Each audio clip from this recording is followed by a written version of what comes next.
কুমৰিছোঁ নমস্কাৰ সকলোকে। আজিকালি ইমানেই AI ওলাইছে, AI video', AI song, AI creator, মানে গণি শেষ কৰিব নোৱাৰে। ইমানেই AI সকলোতে চাৰিওফালে AI। আপুনি যদি কিবা এটা ভিডিঅ' চাই বা ইউটিউব বা ফেচবুকত বা যিকোনো ঠাইত আপুনি যদি কিবা এটা নিউজ শুনে, নিউজ পঢ়ে, সেইটো আপুনি ভেৰিফাই কৰিবলগীয়া হয় আজিকালি যুগত। কাৰণ সেইটো না মানুহে বনাইছে বুলি আমি কেতিয়াও 100% চিয়'ৰ কৰিব নোৱাৰোঁ। এজ ইট ইজ আমি মানুহৰ দৰে কিছুমান বস্তু দেখিবলৈ পাওঁ, শুনিবলৈ পাওঁ, ভিডিঅ' চাবলৈ পাওঁ। আমি ধৰিব নোৱাৰোঁ যে এইটো মানুহে বনাইছে নে আৰ্টিফিচিয়েল ইণ্টেলিজেঞ্চৰ দ্বাৰা বনোৱা হৈছে। চ' গতিকে পৃথিৱীখনৰ যিটো অৱস্থা, সেইটোৰ বিষয়ে যদি ক'বলৈ যাওঁ তেনেহ'লে বিশ্বাস বোলা বস্তুটো লাহে লাহে কমি গৈছে। আপুনি কাণেৰে শুনা, চকুৰে দেখা যিকোনো বস্তু সত্য নহ'ব পাৰে।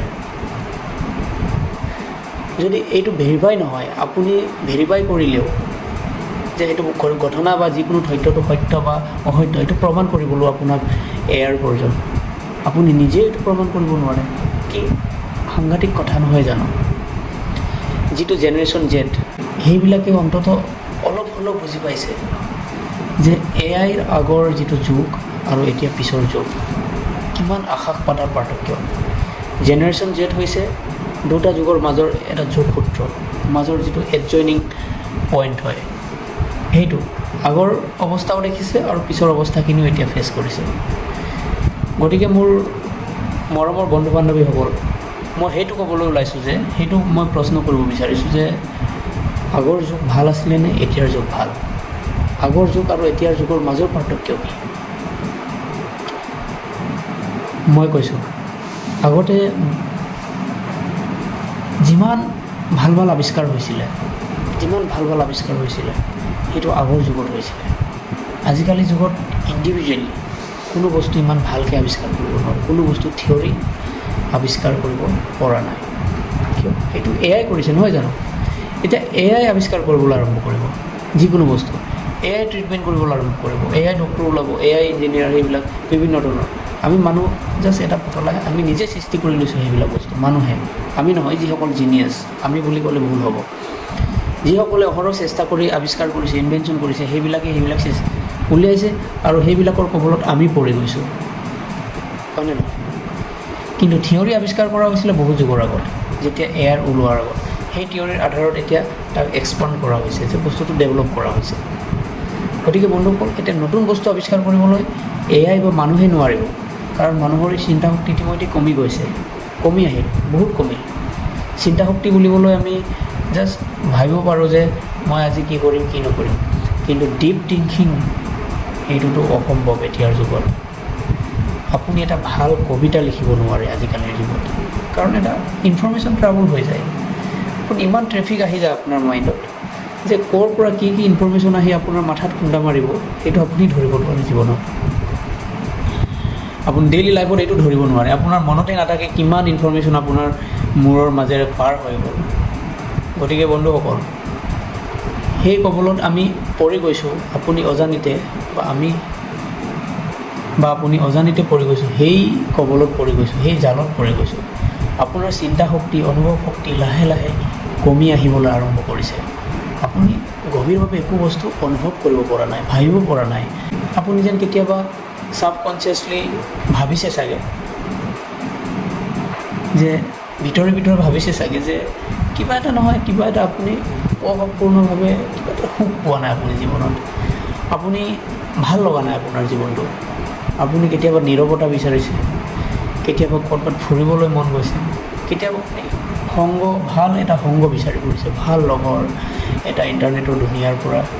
আপুনি ইমান তথ্য হাতৰ মুঠিত পোৱাৰ পাছতো, ইমান সুবিধা পোৱাৰ পাছত, ইমান টকা পইচা পোৱাৰ পাছতো আপুনি যেন কিবা এটা ভাল লগা নাই, আপোনাৰ মনটো যেন কিবা এটা ভাল নলগা অৱস্থা। আপুনি যেন কেতিয়াবা শুনিবলৈ মন যায় মধুৰ গানবিলাক, কেতিয়াবা শুনিবলৈ মন যায় পুৰণা গানবিলাক, কেতিয়াবা ফুৰিবলৈ মন যায় নদীৰ পাৰত, কেতিয়াবা ফুৰিবলৈ মন যায় পাহাৰৰ দাঁতিত, কেতিয়াবা অকলশৰে থাকি ভাল পায়, অকলশৰে থাকিবলৈ মন যায়। সেইবিলাক কিয় হয় জানো?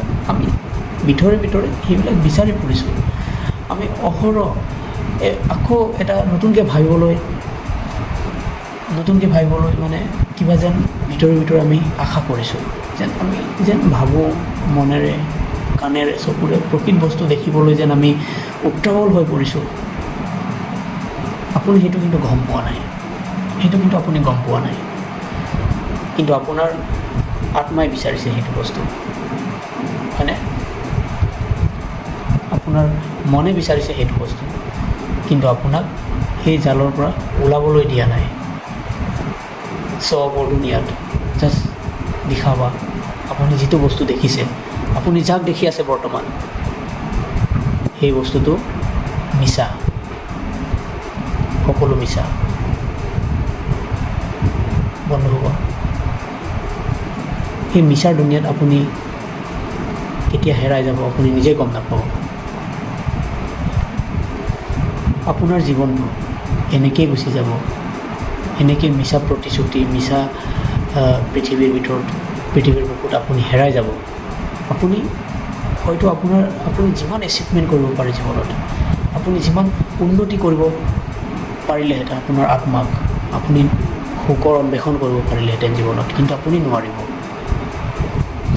আপুনি সেইকাৰণে নোৱাৰিব যে যেনেকৈ চিটিত ট্ৰেফিক জাম হ'লে 10 মিনিটৰ ৰাস্তা 1 ঘণ্টাৰ প্ৰয়োজন হয় ট্ৰেফিক জামৰ কাৰণে, ঠিক তেনেকৈ আপোনাৰ মাইণ্ডত আপোনাৰ যিটো সৃষ্টিশীল থিংকিং, ক্ৰিয়েটিভিটি, সেইটো অৱৰোধ কৰে আপোনাৰ ইনফৰমেশ্যনৰ ট্ৰেফিক জাম হৈ যায় আমাৰ মগজুত। এই ধৰক আপুনি এটা ভাল ভিডিঅ' এটা দেখিলে, কাৰোবাৰ একদম গ্লেমাৰ, কাৰোবাৰ একদম ভাল ভিডিঅ' দেখিলে, আপুনি সেইটোৰ প্ৰতি আকৃষ্ট হৈ গ'ল। আপুনি ভাল গান শুনিলে, সেইটোৰ প্ৰতি আকৃষ্ট হৈ গ'ল। আপুনি কেতিয়াবা নতুন ইনফৰমেশ্যন, নতুন তথ্য, কাৰোবাৰ বিভিন্ন ধৰণৰ উচতনিত আপুনি ভুল যাব বিচাৰিলে, কাৰোবাৰ উচতনিত আপুনি ভুল গ'ল, তেনেকুৱা নহয় নেকি কথাবিলাক? অৱশ্যে। গতিকে বন্ধুসকল, মই সদায় আপোনালোকক চিম্পল লিভিঙৰ বিষয়ে কওঁ। চিম্পল লিভিং হৈছে এটা মানসিকতা। সেই কথাটো মই বাৰে বাৰে কৈ থাকোঁ আৰু মই আগলৈ কৈ থাকিম।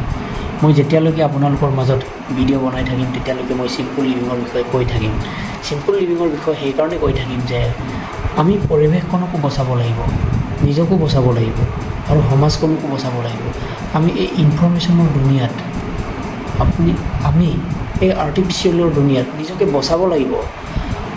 আপুনি বা মই এদিন নহয় এদিন, আমাৰ প্ৰজন্মই, আমি নহ'লেও আৰ্টিফিচিয়েল ইণ্টেলিজেঞ্চৰ লগত ফাইট কৰিব লাগিব, যুদ্ধ কৰিব লাগিব। এই পৃথিৱীত ইমানেই স্বাৰ্থলোভী মানুহ আছে, এই স্বাৰ্থলোভী মানুহৰ কাৰণে আজিৰ এই পুঁজিপতি বা পুঁজিবাদী ধাৰণাৰ সৃষ্টি হৈছে, কেপিটেলিজম। আৰু সেয়াইতো আমাক নচুৱাই আছে এতিয়া। বস্তুৰ দাম বৃদ্ধি হৈছে, নতুন প্ৰডাক্ট উলিয়াইছে, যিবিলাক প্ৰডাক্টৰ আমাৰ একো প্ৰয়োজনেই নাই, তেনেকুৱাও প্ৰডাক্ট উলিয়াইছে। চব বস্তু আমি নেচাৰত পোৱা যায়, নেচাৰেলি কিছুমান বস্তু আমি এডাপ্ট কৰিব লাগে। কিন্তু আমি মেটেৰিয়েলিষ্টিক দুনিয়াত সেইবিলাক আমি নেচাৰৰ প্ৰতি আমাৰ আকৃষ্ট হেৰাই গৈছে। আমি এটা সৰু বস্তু এটাকো আমি মেচিনাৰী কৰিব বিচাৰোঁ, আমি মেচিনৰ সহায়ত কৰিব বিচাৰোঁ, যাৰ কাৰণে পুঁজিপতিয়ে পেলোৱা জাল হয়।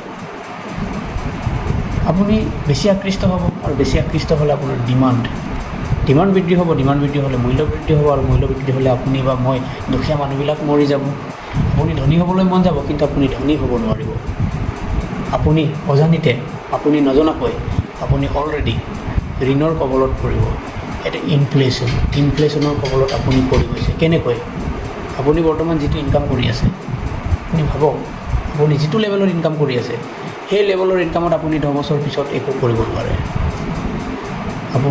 কৰিব নোৱাৰে। ফলত সেই সময়ৰ 10 বছৰ পিছৰ যিটো ইনফ্লেশ্যন ৰেট, আৰু যিমান বৃদ্ধি হৈ যাব আপোনাৰ মূল্য, সেই বৃদ্ধি হোৱা মূল্য আপুনি ঋণৰ সহায়ত চলিব লাগিব।